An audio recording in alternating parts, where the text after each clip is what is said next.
जब अमन ये चिल्लाया कि उसके केबिन के साथ किसी ने छेड़खानी करी है तो पियून भागता भागता उनके केबिन पे आया। अमन की आवाज सुनकर पियून जब अंदर आया और चुपचाप वहाँ खड़ा होकर बोला, जी सर बोलिए, मेरे केबिन में कौन आया था? कौन आया था मेरे केबिन में जिसने मेरी परमिशन के बिना मेरी चीजों को हाथ लगाया? ये सुनकर पियून घबराते घबराते बोला, सर वो ये सर क्या लगा रखा है? मैं जो पूछ रहा हूँ वो बताओ, जल्दी बताओ, कौन आया था मेरे केबिन में? सर वो आयशा मैम आई थी आपके केबिन में। पियून घबराते घबराते बोला तो अमन उसकी बात सुनकर खुद में गुस्साया और अपने पैर से चेयर को दूर करते हुए उसकी तरफ देखकर बोला, okay get out from here. Aman की आवाज सुनकर पियून चुपचाप वहां से चला गया और अमन गुस्से में अपनी चेयर पर बैठता हुआ अपने सर पर हाथ रखते हुए सोचने लगा, ये आयशा अपने आप को समझती क्या है?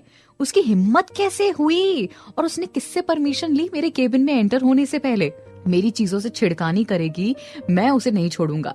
अमन खुद में बड़बड़ा रहा था। इतने में मैनेजर हसरत उसके केबिन में आया और उसकी टेबल पर फाइल रखते हुए बोला, सर ये मिस्टर पंकज का टेंडर है, आप इसे देख लीजिए और इस पर साइन कर दीजिए। मैनेजर हसरत की बात सुनकर अमन गुस्से में बोला, मैंने तो ये टेंडर पास करने के लिए पहले ही मना कर दिया था, तो फिर तुम्हें इस टेंडर में आगे बढ़ाने की क्या जरूरत पड़ गई?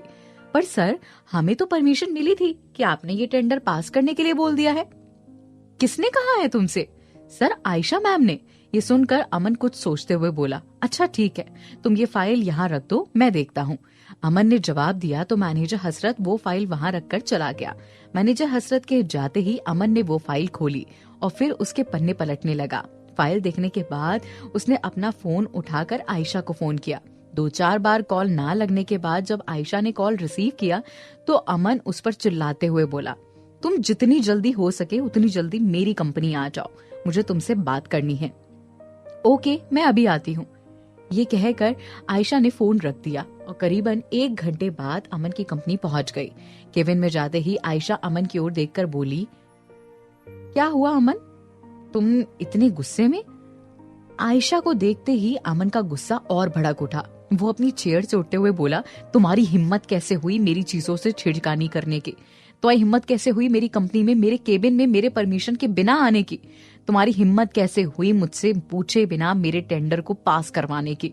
तुम मेरी होने वाली वाइफ हो, घर के कामकाज को हाथ बटाओ पर ज्यादा बेटर रहेगा, लेकिन मेरी कंपनी मेरे काम में अगर तुमने हाथ पैर डाले तो मुझसे बुरा कोई नहीं होगा। आयशा अमन की बात सुनकर परेशान होते हुए अमन के सामने वाली चेयर पर बैठ गई और बोली, मुझे पता था तुम इतना ही गुस्सा होगे, और गुस्सा भी क्यों ना हो, इतना काम ही मैंने गलत वाला किया है और करती भी इतना प्यार हूं ना तुमसे, इसलिए रह नहीं पाई। ठीक है अब बताओ क्या बात है, क्यों ये सब किया तुमने? अमन के सामने आयशा झूठे आंसू बहाते हुए बोली, हम अगर ये टेंडर पास नहीं करते तो हमारी कंपनी को बहुत नुकसान हो जाता। मैंने टेंडर के लिए पहले सारी चीजें पढ़ी, इसके बाद ही मैंने टेंडर पास करने की परमिशन दी है।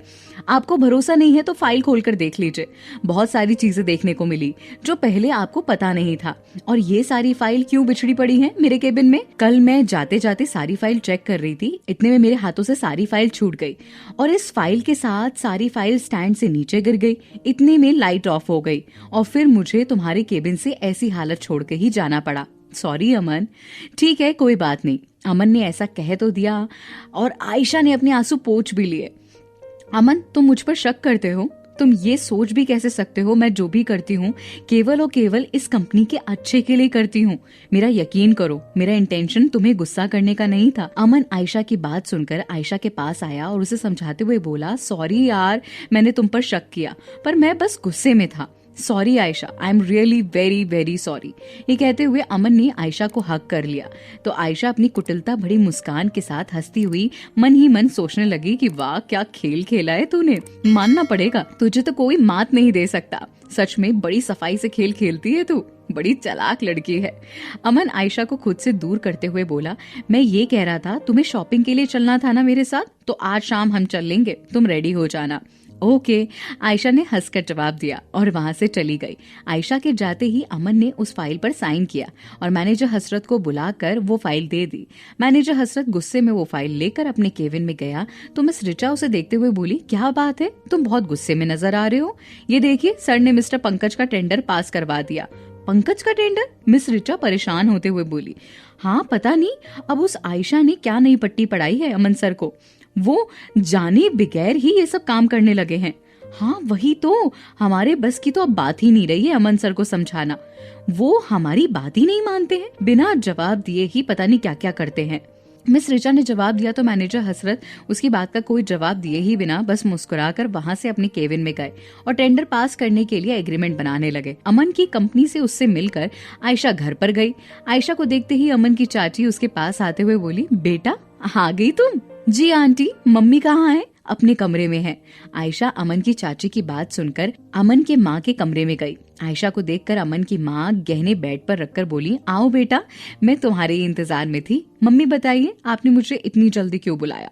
बेटा, अब से केवल 5 दिन बाद तुम दोनों की शादी है और ऐसे में कोई भी तैयारियां नहीं हुई है। और अमन जो कि कंपनी जाने से रुकता ही नहीं है, मेरी तो वो कोई बात सुनता ही नहीं है। अब तुम ही उससे कुछ बोलो। अरे मम्मी, आप भी जानती हो वो मेरी बात भी नहीं सुनता, फिर भी उससे एक बार बात करूंगी। वैसे उन्होंने वो मुझे आज शॉपिंग के लिए ले जा रहे हैं। चलो अच्छी बात है, कुछ तो याद रहा इस लड़के को, वरना काम के चक्कर में इसे कुछ याद ही नहीं रहता है। हाँ मम्मी, वो तो अच्छा है। ये बताइए आपने मुझे क्यों बुलाया? बेटा, ये गहने तुम्हारे लिए मैंने बनवाए हैं। अब आगे क्या होता है? आयशा की नजरें उन गहनों पर पड़ेगी तो क्या पता चलेगा। कमेंट करना मत भूलिएगा।